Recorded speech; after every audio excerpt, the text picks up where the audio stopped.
कपिल, वाह वाह वाह, तेरे जैसा कोई नहीं। अरे देखा बहू, कपिल कितना हाजिर जवाब है, अच्छे अच्छों की बोलती बंद कर देता है। जस्सी की बहू गीता बिना कुछ कहे सिर्फ हाँ में सिर हिलाती है। जस्सी ये देख बड़ी चिढ़ जाती है।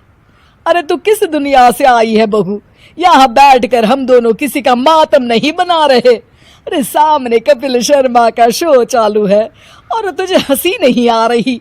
बड़ी अजीब है तू। हंस तो रही हूँ मौजी। अरे कहाँ हंस रही है? मुझे तो नहीं दिख रहा।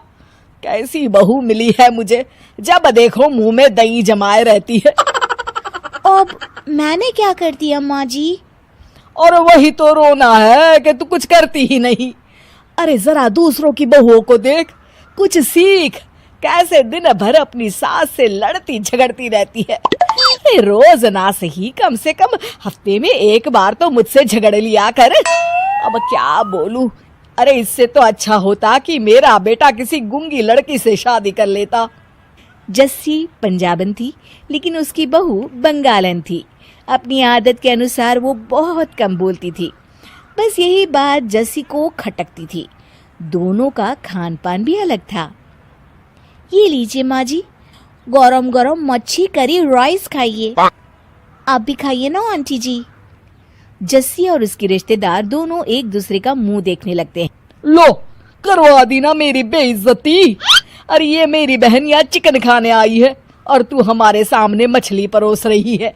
मैं तुझे बिल्ली लगती हूँ क्या, जो रोज रोज मुझे मछली खिलाती है? एक बार चौंक कर तो देखिए माँ जी, ये पॉपलेट है। अरे पॉपलेट हो या ऑमलेट, मुझे नहीं खाना। अरे हटा, तंग आ गई हूँ मैं रोज रोज वही खाना खा के। अरे अपनी पसंद के साथ साथ थोड़ा मेरा भी तो ख्याल कर लिया कर।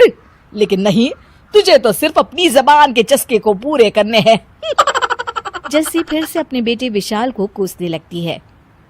अरे तुझे बोल के क्या फायदा? घर में ये सारी नौटंकी तो मेरे कमकल बेटे की वजह से हो रही है। कहा था बेटा, बंगाली लड़के से शादी मत करियो।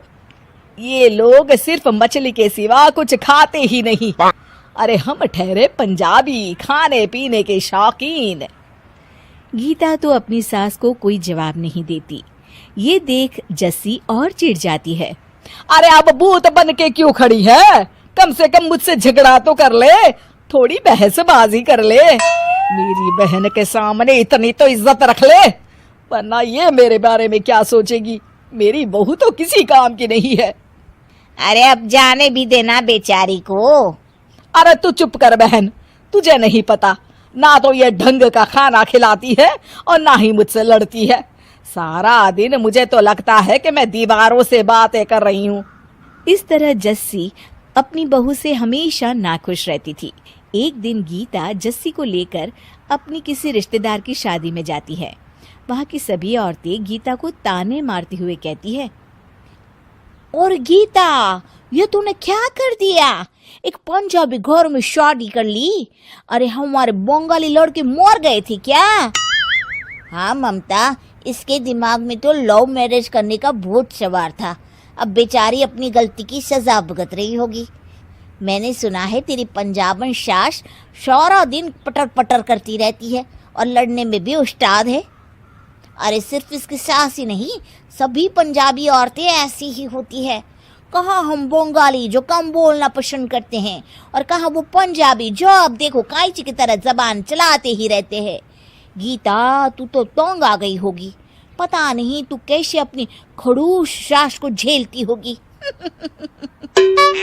जस्सी एक तरफ खड़ी सब सुन रही होती है कि तभी गीता उन सब को जवाब देते हुए कहती है, देखो तुम सब कुछ ज्यादा ही बोल रही हो। दूसरों के घर में झोंकने से पहले अपने घर में देख लो। मुझे नहीं पता, क्या तुम दोनों की सास तुम्हें जूती की नोक पर रखती है, नौकरानी की तरह काम करवाती है? अरे ये क्या कह रही है तू? जरा धीरे बोल, कोई सुन लेगा। अच्छा, इसकी तुम्हें चिंता हो रही है, और जब से तुम दोनों मेरी सास की बुराई कर रही हो उसका कुछ नहीं। अरे मेरी मम्मी जैसी सास पाने के लिए किस्मत लगती है। और मेरी मम्मी जी तो बेचारी कभी मुझसे घर के काम नहीं करवाती, खुद ही सब कर लेती है। तुम्हारी शौश की तरफ बीमार रहने का नाटक नहीं करती। अरे बस कर गीता, गलती हो गई, माफ कर दे। बड़ी आई थी मेरी शौश की बुराई करने।